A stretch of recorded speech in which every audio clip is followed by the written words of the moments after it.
ఓం శ్రీ గురుభ్యో నమః. హరి ఓం. ఓం శ్రీ మాత్రే నమః. ఓం శ్రీ విఘ్నేశ్వరాయ నమః. ఈరోజు పంచాంగ వివరణ తెలుసుకుందాం.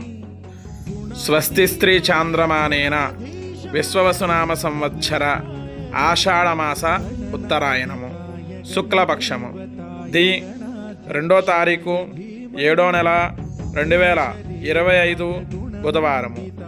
సప్తమి మధ్యాహ్నం 1:15 వరకు ఉంది. తదుపరి అష్టమి తిథి వచ్చును. ఉత్తరా నక్షత్రము మధ్యాహ్నం 1:04 వరకు ఉంది. తరువాత హస్తా నక్షత్రం వచ్చును.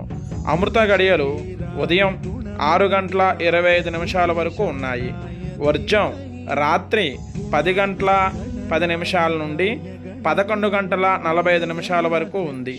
దుర్ముహూర్తం ఉదయం 11:37 నుండి 12:30 వరకు ఉంది. రాహుకాలం ఉదయం 7:30 నుండి 9 గంటల వరకు ఉంది. శుభ సమయం ఉదయం 9 గంటల నుండి 9:30 వరకు ఉంది. మధ్యాహ్నం 12:30 నుండి 2:30 వరకు ఉంది. సాయంత్రం 6:30 నుండి 8:30 వరకు ఉంది. సూర్యోదయ సమయం ఉదయం 5:32. సూర్య అస్తమయ సమయం సాయంత్రం 6:34.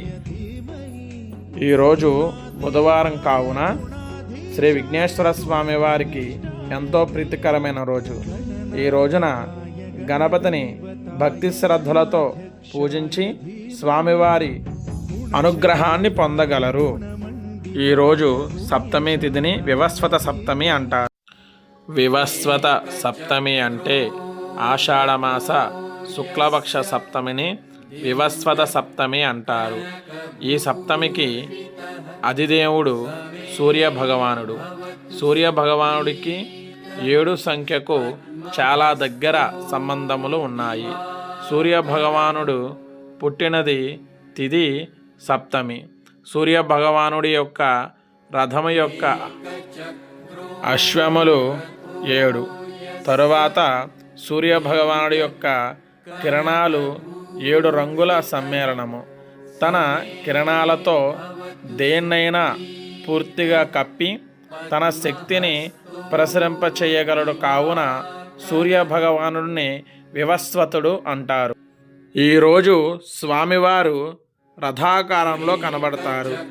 ఈ వివస్వత సప్తమి నాడు సూర్యభగవానుడిని పూజిస్తే ఆస్తి తగాదాలు, ప్రభుత్వ సంబంధీకృత ఇబ్బందులు తొలగిపోతాయి. మన దేహమునందు తేజోశక్తి ప్రసరిస్తుంది. ధన్యవాదములు. ఈ వీడియో మీకు నచ్చినట్లయితే లైక్ చేయండి, షేర్ చేయండి, సబ్స్క్రైబ్ చేసుకోండి. పక్కనున్న బెల్ ఐకాన్ని క్లిక్ చేయండి. Thank you for watching.